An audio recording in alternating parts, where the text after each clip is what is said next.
15번째 묵상, 장로들의 교회, 이런 주제입니다. 요한복음의 21장에 해당되는 이야기입니다. 20장 끝에 이 책을 쓴 목적까지 다 결론이 나요. 그런데 이제 21장은 아마 요한복음사가 사후에 공동체의 어떤 교회적 경험을 비추어서 또 주님과의 과거와의 경험들을 이렇게 근거해서 추가되어졌다라고 이렇게 보여지는 것이죠. 그래서 대단히 교회적이다. 그러니까 그래서 장로들의 교회라는 이 말로 이렇게 주제를 정하셨습니다. 그래서 이 21장에 세 개의 일화가 나오는데, 우리가 다 잘 알고 있는 주님이 티베리우스 호숫가에서 제자들에게 나타나신 이야기, 고기잡이하고 있던, 그래서 새벽에 이렇게 사랑하시던 제자가 알아본 이야기 다 아실 것입니다. 그 다음에 예수님과 베드로의 대화하는 부분, 그리고 또 베드로와 요한 사도를 좀 비교하는 그 부분, 요 세 가지가 이렇게 21장에 나옵니다. 그래서 교회적 성격이 아주 진하다. 그러니까 상황은 이런 것이죠. 교회의 그런 당시에 처해 있던 상황, 아주 박해받고 또 그 안에 다양한 또 문제를 갖고 있고 또 일치해 가야 되는 문제, 유다인들 공동체로부터 추방당하고 이런 여러 가지 어려움과 시련 속에서 또 내부적으로는 일치를 어떻게 이루어야 될 건가 하는 그런 이제 그 상황 속에서 주님께서 우리와 어떻게 함께 하시는가에 대한 그 이야기, 그 소재를 다루고 있고, 주인공은 베드로입니다. 베드로가 다 이 세 이야기의 중심이 되는 이유도 바로 베드로가 당시의 교회를 대표하기 때문입니다. 그래서 첫 번째, 호숫가에 나타나신 예수님. 이제 마리아 막달레나의 이야기는 혼자 예수님을 만나는 이야기지만, 지금 호숫가에서, 티베리우스 호숫가에서 예수님의 현존을, 부활하신 예수님의 현존을 체험하는 것은 공동체입니다. 아주 짧은 성서 구절이지만 굉장히 강력합니다. 베드로가 나는 고기 잡으러 가네 이렇게 하니까 우리도 함께 가겠소라고 또 다른 동료 사도들이 얘기했고, 그리고 그날 밤에 아무것도 잡지 못했다. 당시 교회가 처해 있었던 그런 정말 결실이 없고 드라이하고 그리고 참 힘든 상황을 그대로 드러내는 이 이야기죠. 그래서 이 이야기의 가장 큰 핵심은 그냥 주님을 알아봤다라는 단순한 사실이 아니라, 힘든 시간 안에, 여기 이제 워딩 그대로 제가 좀 옮기면은, 밤이 길고 지루하고 일이 힘들고 소득이 결실이 하나도 없어 보일지라도, 그리고 시대가 암담하여 모두 다 때려치우고 제각기 가고 싶은 마음이 생길지라도 함께 하려고 하는 마음 안에, 서로 힘이 되어 주려고 하는 마음 안에, 서로 이해할 수 없는 그 상황에서 한 사람, 리더를 중심으로 해서 한 마음이 되어지는 그 안에 주님께서 현존하신다라는 초대교회의 그 핵심적 메시지가 들어가 있는 것이죠. 여러분들은 이 메시지를 어떻게 기도하시겠습니까? 우리는 공동체 안에서 사람들 리더가 마음에 안 들면 떠나고 픽하면 움직이고 딴 데 가고 막 이런 너무 많잖아요. 근데 주님의 현존이라는 것은 바로 이 21장 요한복음에서 얘기하는 것은 바로 그 자리에 힘들고 지치고 내가 지금 여기서 뭐 하고 있는 거지? 라는 아무 결실도 없는 것 같은, 하지만 함께 해주려고 하고 지지해 주려고 하고 하는 그 마음 안에 부활하신 예수님께서 현존하셨다라는 그 기록을 초대교회가 우리에게 알려주는 것입니다. 그리고 이제 그것이 그 이야기의 핵심적이고, 그 다음에 주님이 호숫가에 서 계셨다라는 에스테라는 그 그리스 말의 시제를 갖고 얘기하시는데, 현재 완료형인가 그래요. 그래서 계속 서 계셨다. 언제부터인지 모르겠는데 계속 서 계셨다. 밤새도록 그곳에 계셨는데 인지하지 못했다라는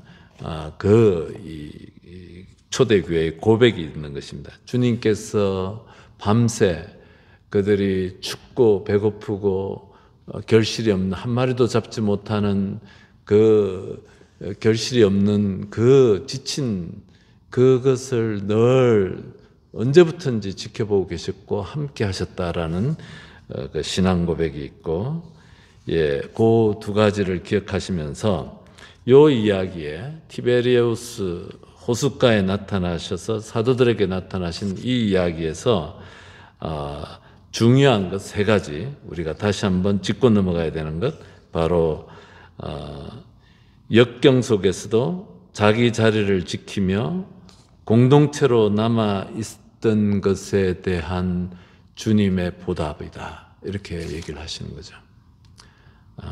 각자 자기 자리를 지키는 것,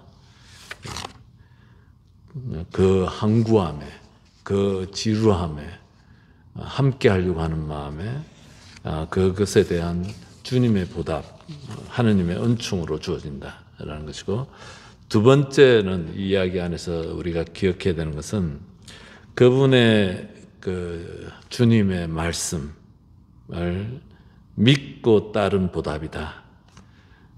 그물을 배 오른쪽에 던져라 라는 알아듣기 힘든 말씀이지만 신뢰심으로 주님의 소리에 마음을 열고서 그 말씀에 따랐을 때 오는 보답이다, 이렇게 얘기를 하시는 거예요. 그래서 우리가 깊은 데로 가서 그물을 던져라라고 베드로를 처음 부르셨을 때 얘기했는데, 부활하신 예수님은 그물을 배 오른쪽에 던져라라는 주님의 소리, 이방인의 소리, 그때까지만 해도 주님이신 줄 몰랐는데 그것에 대한 순명, 새로운 것에 마음을 연 사람들에 대한 그 보답이다. 그것이 부활하신 예수님을 체험하는 하나의 그 조건이다, 이렇게 얘기하시는 것이죠. 그리고 이 이야기의 또 세 번째 주제는 일상 안에서, 고기잡이라는 일상 안에서 어떤 특별한 스펙타클한 어떤 현상 안에서가 아니라 어떤 평소의 고기잡이 안에서 자비하심과 자상하심과 애정과 사랑으로서 위로하시는 방식으로, 이렇게 우리와 소통하시는 방식으로 주님께서 현존하신다라는 것을 이렇게 얘기하시는 것입니다. 그래서 이런 것들, 여러분들이 또 성서를 읽을 때 이 이야기가 무슨 이야기인지 단순한 그냥 주님께서 고기잡이 하는 사람들한테 발현하셨대라고 하는 것이 아니라 2000년 전의 교회의 고민들, 교회가 무엇을 얘기하려고 하는지를 깊이 있게 마음으로 받아들이면 훨씬 더 우리가 풍성해지는 것이죠. 그리고 이제 두 번째 이야기, 예수와 베드로의 이야기가 있습니다. 여기에는 본문에는 예수의 삼중 질문이 있죠. 네가 나를 사랑하느냐. 그 다음에 삼중의 임무가 또 주어지는 그 이야기 다 잘 아실 거예요. 근데 이 삼중 질문에 그냥 뭐 번역은 우리말 번역은 그냥 그 큰 차이를 못 느끼는데 원문을 이렇게 보면은 단어 자체가 다르고 그것에 이 전개하는 방식 자체가 어떤 식이냐면은 이런 거예요. 너는 이들이 나를 사랑하는 것보다 더 나를 사랑하느냐.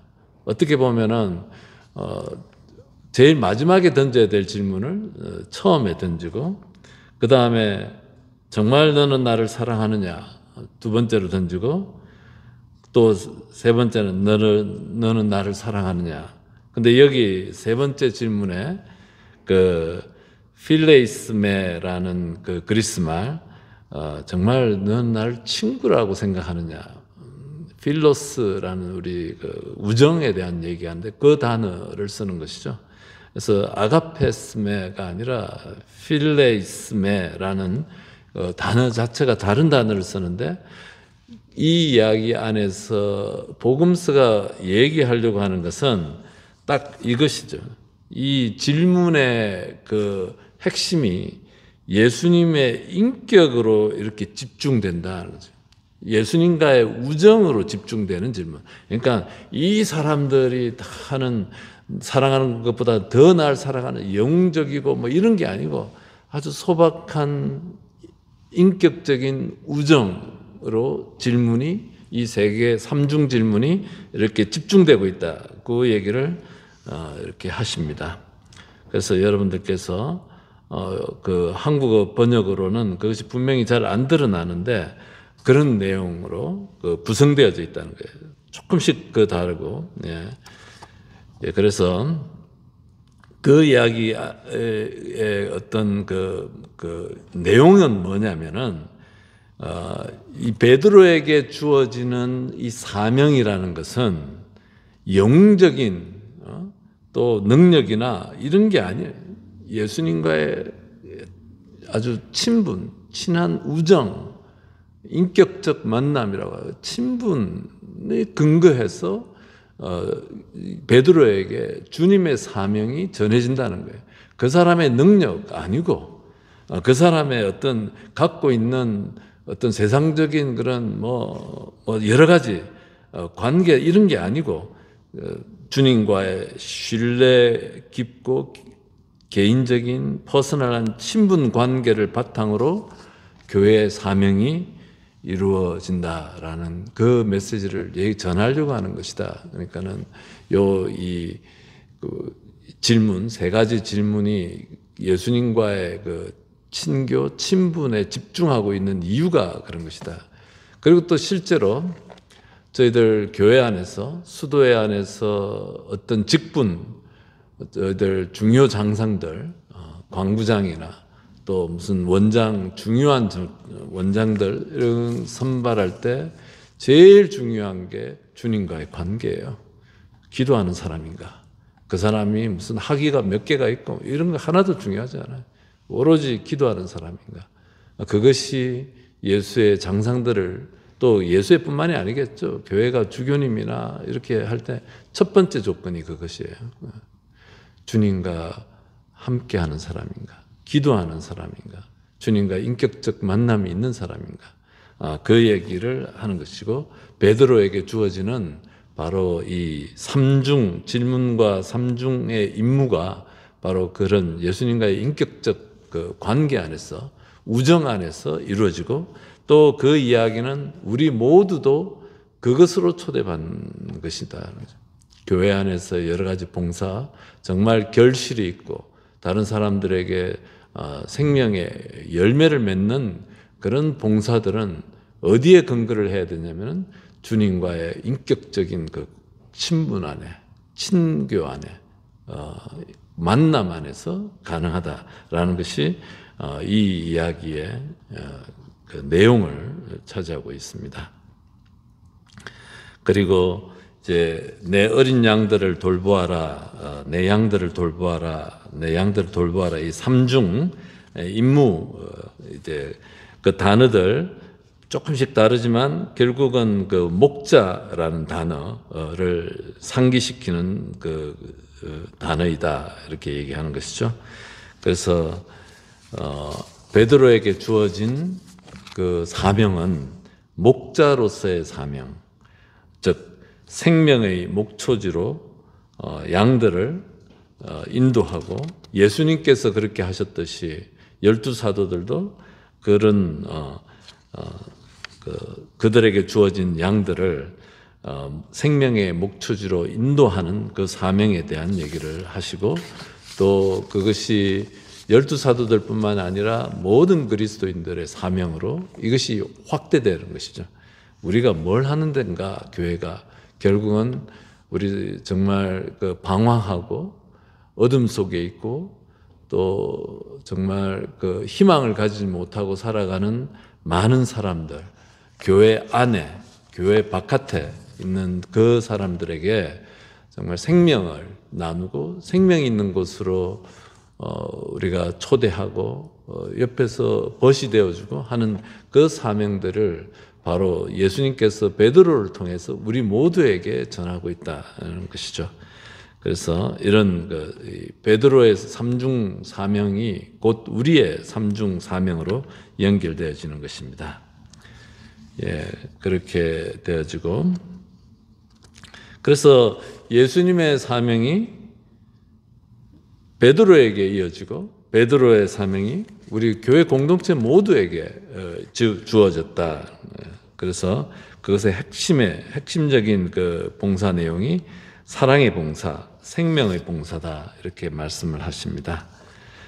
그리고 베드로와 요한을 이제 대조하는 그 말씀들이 나오죠. 주님, 이 사람은 어떻게 되겠습니까? 또 내가 올 때까지 그가 살아있기를 내가 바란다 할지라도 그것이 너와 무슨 상관이 있느냐? 너는 나를 따르라. 이렇게 말씀을 하시는 그 대목이죠. 그래서 요한은 살아서 정말 베드로는 십자가에 거꾸로 달려서 순교를 하시는데 요한은 정말 장수해서 길게 살고 아마 이런 것들이 초대교회 안에서는 문제가 스캔들이 되었는지도 몰라요. 많은 사람들이 순교하고 있는데 왜 요한은 순교를 안 해? 이런 질문들이 이렇게 사람들에게서 나왔을 거예요. 그것에 대한 교회의 응답이라고 이렇게 여겨지는 것이죠. 그 응답은 이것입니다. 그것이 너와 무슨 상관이야? 주님께서는 각자에게 다른 사명과 다른 역할을 주셨는데 그것이 너와 무슨 상관이야? 이 얘기죠. 중요한 것은 주님께서 나에게 맡기신 사명, 맡기신 역할을 충실하게 내가 받아들이고 그것을 행동으로 이렇게 살아가면 되는 것이죠. 저는 이 부분을 이렇게 읽으면서 얘기 여러분들과 나누고 싶었던 것은 또 제가 이렇게 이렇게 유혹 수도자로서 또 성직자로서 살아가면서 유혹 중에 하나가 하나님께서 나에게 주신 어떤 좋은 점들, 은총들, 이런 것들이 다른 사람과 내가 비교하는 데 사용을 하거나 나의 장점이 다른 사람을 뭐라고 할까요? 공격하는 재료가 되어지는 것들에 대한 유혹이 있어요. 늘 같은 선상에서 나는 여기까지 일을 했는데 너는 왜 그거밖에 안 해? 근데 이런 것들이 대단히 우리들 삶 안에 수도자들 안에도 성직자들 안에도 있을 수 있다고 생각이 됩니다. 베드로와 요한의 이야기 또 그것을 떠나서 중요한 것은 주님께서 나에게 주신 그 좋은 은총들, 역할들이 나와 다른 사람들을 비교하고 공격하고 하는 그 재료가 되지 않도록 하는 것. 그런 것들 굉장히 중요하다고 생각이 됩니다. 그래서 그게 무슨 너와 상관이 있느냐? 너는 주님께서 주신 그 사명에 충실히 응답하면 그걸로서 족하다라는 그런 뉘앙스의 예수님이 베드로에게 주신 말씀 이렇게 기억합니다. 그래서 나의 장점이 남을 비판하거나 남과 비교하는 자료가 되지 않도록 하는 거 우리가 중요하다고 생각이 됩니다. 그래서 이렇게 요한복음 21장 이렇게 그 제목이 장로들의 교회, 즉 이제 교회 공동체 생활을 어느 정도 이렇게 최소한 한 제너레이션 이상을 이렇게 하고 난 다음에 이제 추가되어진 요한복음 21장에 뭘 얘기하려고 하는지 우리가 여러분들이 이 책을 읽고 또 요한복음 21장을 기도하시면서 더 깊이 이렇게 내면화 시키는 것이 좋을 거라고 생각이 됩니다. 좋습니다. 이렇게 마치고요. 다음 주에는 뒤에 그 강론 부분이 있어요. 그래서 강론을 2개씩 이렇게 해가겠습니다. 총 6개인데 제가 이렇게 그 전에는 강론 부분은 이렇게 개인적으로 읽고 그냥 끝냈는데 이번에 이렇게 다시 한번 보니까 강론 부분도 이렇게 나눔을 하면 좋을 것 같아서 그냥 2개씩 이렇게 하겠습니다. 다음 주에 오실 때 예습하실 분들은 2개의 강론을 읽어 오시면 되겠습니다. 네, 마치도록 하겠습니다. 성부와 성자와 성령의 이름으로 주님, 저희들이 저희와 함께 하시는 저희의 일상 안에서 늘 함께 하시고 당신을 찾고 갈망하는 저희들 마음에 늘 당신께서 함께 하신다는 것을 믿고 찾고 또 그럼으로써 당신의 삶이 저희들의 삶이 부분이 될 수 있도록 늘 저희들을 도와주십시오. 우리 주 예수 그리스도를 통하여 비나이다. 아멘.